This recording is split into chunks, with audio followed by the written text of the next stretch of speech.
Hello everybody, this is the video clip for chapter 3 and we still on the applications of a derivative. However, for this one we are going to go a little bit on the side, okay, not really looking at a derivative itself, okay, but we are going to try to draw a graph, okay, of a function under consideration. So to draw a graph of a function, one of the thing that you may need to consider is so-called the asymptotes, okay. So by asymptote we have two kinds of them, and we also already introduced a little bit on the first chapter. Okay, the first kind is the horizontal asymptote, and the second kind, of course, it is a vertical asymptote, right? So by horizontal asymptote is the one that it depends on y equals to b, okay, and this b can be found from a limit as your x goes to infinity of the function, okay, or a limit as your x go to a negative infinity of this function, if it exists, of course, right? So your b must be a real number, okay. So what is this asymptote mean? So it means that if you are if we consider a far away value of the x, okay, a graph, okay, so for example this one, it means that a limit as your x goes to a negative infinity of a function equals to b. So as you go to a far on the left, a curve or a graph, okay, a graph of a function will go close to this value but cannot touch, okay, it is not going to be touched, is not going to be intersect, okay, this asymptote, okay. However, if the value, the input is still small, for example this one, 0 is small, right? So the graph still can cut this line, okay, or this asymptote, okay, at a small value of x but not a large value of x, okay. On the same token, if you're talking about an infinity, so this one, it means that your x go close to a positive infinity of this function, it is equals to b, then a behavior, okay, close to this side of a function, okay, it will go close to a value b, okay. So it just go close to, not touch, not intersect, okay. However, I mean, if this is not a thing that we can find the function, the limit at negative infinity, this one can be cut, okay, this can be intersect but not this one, we get, okay. Or I mean, if this one, the graph can go, you know, intersect those horizontal asymptote, okay, as much as they like, okay, whenever your x value still small, okay. So the first one, the horizontal asymptote for the arctangent, this one is a little bit tricky, okay, and you may need to memorize a little bit that if your x go to infinity of the tangent of x, so what does this mean? It seems that you are finding, it seems, okay, you're finding the arctangent of infinity, and let's say that it is the angle A. So it means that you are going to find the angle that it goes to, the tangent of the angle that it goes to infinity, right? And the tangent is actually the sine over cosine. So if it goes to infinity, it means that your cosine must be pretty small, right? So the cosine will be pretty small when your a goes to what? Pi over 2, right? So it means that a limit as your x goes to infinity of the arctangent of x should be pi over 2, okay. So it means that this one, okay, here's pi over 2, and the graph will go like pretty close to that, okay, as your x goes to infinity, okay. And on the other hand, if you find a limit as your x goes to negative infinity of the arctangent of x, okay, it go to the same thing, but this time instead of this one is going, your cosine goes to 0 from the right, okay, and the other way your cosine can goes to 0 from the left. So this one will be negative pi over 2. So here is negative pi over 2, and it goes somewhere like something like this, okay, as you go close to a negative value of x, okay. Okay, and actually if you really search like how to draw the arc tangent, okay, the actual graph will look like this.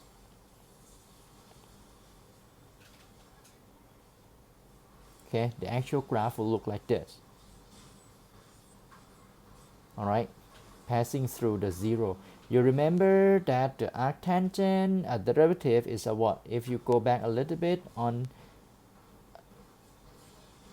this one, on the B, okay, if you go back a little bit on this one, you see the arctangent is always positive, right? So it's keep going up, but then the concavity is concave up and then concave down. So that's why you have this kind of curve, right? It's concave up first and it concave down, and it keep going up, right, as you draw a curve. Okay, so now if you want to find the horizontal asymptote for all these function, this one a limit as your x goes to infinity of this function. You remember how to do it. Here you pull out the highest power, right? So you have your x square, and then this is 4 over x square, and then this is also x square. Here's 1 over x and minus 2. So all the x square cancel, and the limit just go directly to the one with the x there. But if you really take a look, then it is a fixed number over a large number. So you got this 1 over 0, 1 minus 0, and 0 minus 2, which is negative 1/2. And if your x goes to negative infinity, it goes to the same thing, right? So the horizontal asymptote, the horizontal asymptote, and actually for the first one, we forget to conclude that a horizontal asymptote will be y equals to pi over 2 and negative pi over 2, right? But this one, it will be y equals to negative 1/2. Okay, and for this one, if you want to find a limit as your x goes to positive infinity of this function, actually it is what, x over e raised to the power 2x, right? And this one is the if infinity over infinity. So you can use a L'Hopital, remember. Okay, so a L'Hopital says that you find the derivative of the top and a derivative of the bottom. So now it's a fixed number over a large number, so it goes to 0. Okay, however, if you talking about another way around, if your x goes to negative infinity of this one, okay, so it will be you see negative infinity, and this one becomes e raised to the power infinity, right? So it will be a pretty large number, but in a negative way, so it goes to negative infinity. Okay, or you can use the first chapter, remember the first chapter, how to determine that a limit of some function goes to negative infinity to determine this. All right, however, if you don't forget that the horizontal asymptote, it depends on the or, so it can be either x goes to infinity or negative infinity. Okay, so this one, the x goes to infinity works, so it means that the horizontal asymptote can be y equals to what? Y equals to 0. Okay, can be y equals to 0. So how about this one? If your x goes to infinity of a square root over 2x minus 1. So it is what you pull out the highest power, right? This one over x, and then 2 minus 1 over x. But then this one must be the absolute value of x, but your x is positive, so this is the x itself. So your x here and there cancelled, all right? So the limit will go directly to the rest of the x there, but it is again a fixed number over a large thing, so it will be square root of 1 plus 0 and 2 minus 0, so you got 1/2. And if you talking about a limit as your x goes to negative infinity, okay, you do the same thing, but upon pull out the square root of x square, you have the what? You have the absolute value of x again, right? But this time your x goes to a negative number, so this one is negative x. So upon cancellation, you still have the negative sign, okay, over there. So as your x goes to negative infinity, you have negative 1 plus 0 and 2 minus 0, which is negative 1/2. So it means that the horizontal asymptote, you got two of them, which is y equals to 1/2 and y equals to negative 1/2. Okay, both of them. All right. Okay.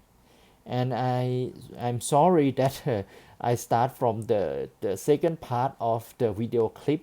However, it is okay because this one, as we told you, that the asymptote can have a horizontal and a vertical, and a horizontal depends on a limit as your x goes to infinity or as your x goes to negative infinity, right? How about a vertical? A vertical is right here, okay? So a vertical asymptote, all right, is the x equals to a, okay? What is that a? Is the one that your limit as your x goes to a on the right, okay, or on the left will equals to either positive or negative infinity. So actually this one is just simply saying that roughly speaking, okay, so it seems that this a, okay, this value a is the one that usually make your bottom equals to 0, okay, is the one that usually makes your bottom equals to 0. All right, okay, so that's why we have this kind of remark here, that if your f is of the form of fraction like this, your x equals to a will be a vertical asymptote, okay, if and only if your p at a is not 0, but the bottom, your q at a, equals to 0, okay. And for the vertical asymptote, it will be this kind of line, okay, x equals to a, and the graph, okay, this one, the graph or the curve, okay, will never touch or intersect, okay, this vertical asymptote at all time, okay. It's not like a horizontal that it may possible that it will cut or intersect, right? Okay, asymptote at all time. Are you all right? Okay, so for example, look, if you look at this one, it means that if your x goes to a from the left, it goes to infinity, and if your x goes to a from the right, it also goes to infinity. Is it from the picture? Or you can see it here, if it is keep going up here, it means that the limit as your x goes to 0 on the right, okay, it also positive infinity. Is that correct? So actually this one, another vertical asymptote can be not only x equals to a, but it also x equals to 0. Okay, so let's see where is the vertical asymptote. Okay, so this one on top, it is actually let me do it here, x minus 2 and then x plus 2 over x and then x minus 1, right? Okay, so it means that the bottom will be equals to 0 whenever your x is 0 and 1. Okay, and these two value is not going to make your top to be 0, right? So it means that a vertical asymptote, you got two line, okay, which is x equals to 0 and your x equals to 1, okay, both of them. However, this one doesn't have a vertical asymptote. Why is that? Okay, even though you see this is the bottom, right, and x equals to 0 and x equals to pi make your bottom equals to 0. Okay, but if you plug in the top one, your sine 0 and your sine pi is also 0. Okay, so we saying that this kind of function has does not have a vertical asymptote. Are we all right? Because of this remark. Okay. Okay. So we would like you to do the exercise 4.3, number 9 to 29, and also 33 to 51. Okay. So let us go a little bit further. So the shape of the graph together with the f prime and f double prime, okay, we can say that this one will give you the information about the increasing or decreasing. This one gives you the information about the concavity. So it means that if your f prime is positive, your f double prime is positive, then it is increasing and then upward. Okay, so it is going up and then concave upward. But this one, okay, if your f double prime if your f prime is positive but your f double prime is negative, then it's going up as well, but it going up with concave down, okay, like that. And this one, if your f prime is negative and your f double prime is positive, it is going down upward. Okay, going down upward will look like that. And here, if your f prime is negative and your f double prime is also negative, it is going down but downward. Okay, so we have going up, going down, concave upward, concave downward. That is different. Okay, so by going up or down, it depends on whether it is increasing or decreasing. We get? So for example, let us sketch a smooth connected curve. So by smooth, it means that there's no corner. Okay, and by connected, it means that there will be like one piece of the curve. Okay, y equals to f of x, so that your x equals to negative 2 is simply 8. So here, let's say that it is negative 2. Okay, you don't really need a good scale, but you need the, what should I say, you don't really need an exact scale, but you really need a good scale. Okay, that's the thing. So here, let's say this is 8. Okay, so here f at negative 2 is 8, f at 0 is 4, so it's right here. Let's say this is 4, so it's passing through this point. F at 2 is 0, so let's say here is a 1, there's a 2, f at 2 is 0. And then what else that we have? So we having that if your x, okay, the absolute value of x is greater than 2, so what does this mean? So it means that your x will be less than negative 2 or your x is greater than 2, right? So it is along this one, along this region. Okay, so you have increasing function. Are we all right? Okay, so along this region you have increasing. All right, and then your f prime at 2 and your f double prime at your f prime at 2 and your f prime at negative 2, they are all 0. So it means that all these two are critical numbers. Okay, and a critical number that it is a horizontal slope. Okay, it is a horizontal slope. All right, horizontal slope. What else? If you're in between negative 2 and 2, it is decreasing because your f prime is negative, right? And then if it is less than 0, your f double prime is negative. Okay, so it means that here is about the decreasing and increasing, right? And if you talking about the f double prime, it depends on 0. So this one, it is concave.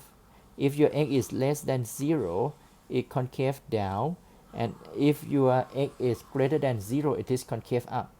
So you are going to combine all these information together, so it can be seen here. Okay, that we have negative 2, 0, and 2. Okay, so if it is greater than 2 and it is, for example, right here, greater than 2 and is also greater than 0, so you have increasing and upward concave up.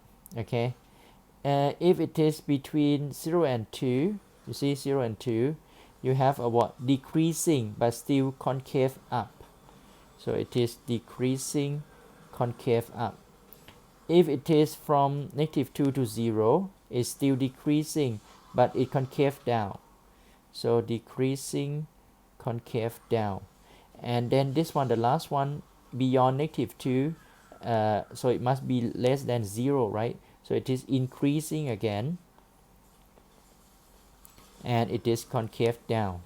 Okay, so it means that the shape of the graph will look like what? This one is going up, right? But it's going up concave down, so it look like this. Sorry, look like this, or going up concave down, and then concave going down concave down. Okay, going up concave down, going down concave down. Okay, and hit this point, and then it still going down but concave up, and then hit that point, going up concave up, right? So it just simply look like that. Okay, so the graph will be here, you see, increasing, concave down, and then going here,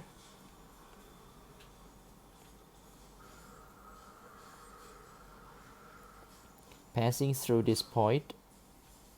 Okay, still this one is going down, concave down, and then this one start to concave up, hit this one, and then going up, concave up.